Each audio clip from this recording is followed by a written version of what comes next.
Salams and welcome. Thank you for joining me in episode number 383 of the Afrikaans reading of the Holy Quran. En ons is nou besig met die Heilige Quran. Die Heilige Quran is by Imam M.A. Baker. A'udhu billahi minash shaitani rajim. Bismillahirrahmanirrahim. In the naam van Allah, die barmhartige, die genadige. Episode number 383, hoofstuk nummer 32, die prestasie, the prostration, Surah 32, Surah Sajda, afdeling 2 van hoofstuk nummer 32, gelowiges en ongelowiges 'n vergelyking. En as u maar kon sien, wanneer die misdadiges hulle hoofde voor hulle Heer sal buig en sê, ons Heer, ons het gesien en gehoor, stuur ons terug, ons sal goeie dade doen, ons is nou oortuig. But then it's too late. You only get one chance at life. Ne? They can beg, you can crawl on your knees, you can cry, then it's too late for tears. Ne? En as ons wou, kon ons aan elke siel leiding gegee het, maar die woord van my word bewaarheid. Ek sal die hel sekerlik met jinn en mense almal tesame volmaak. Ondervind dan die straf, omdat julle die ontmoeting van hierdie dag vergeet het. Voorwaar, nou het ons julle verlaat, ondergaan nou die ewigdurende straf vir wat julle gedoen het. En nou ons is besig met prostrasie nommer 10 uit 15 van die Koran. So ons lees eers vers nommer 15 en dan ons prostreer. Ne?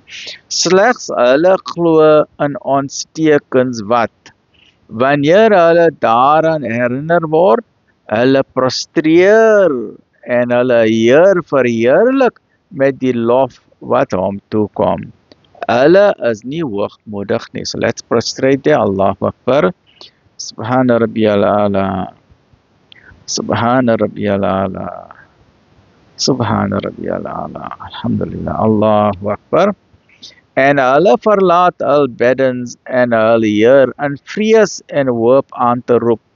En hulle deel uit van wat ons aan hulle geskenk het. Geen siel weet dus watter verwikking vir die oë verborge gehou word nie, 'n beloning vir wat hulle gedoen het. Is die gelowige dan soos 'n oortreder?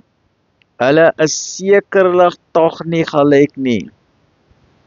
Aangaande hulle wat glo en goeie werke doen, vir hulle is dat tuine 'n toevlugsoord, 'n onthaal vir wat hulle gedoen het, en aangaande hulle wat oortree, hulle tuiste is die vuur.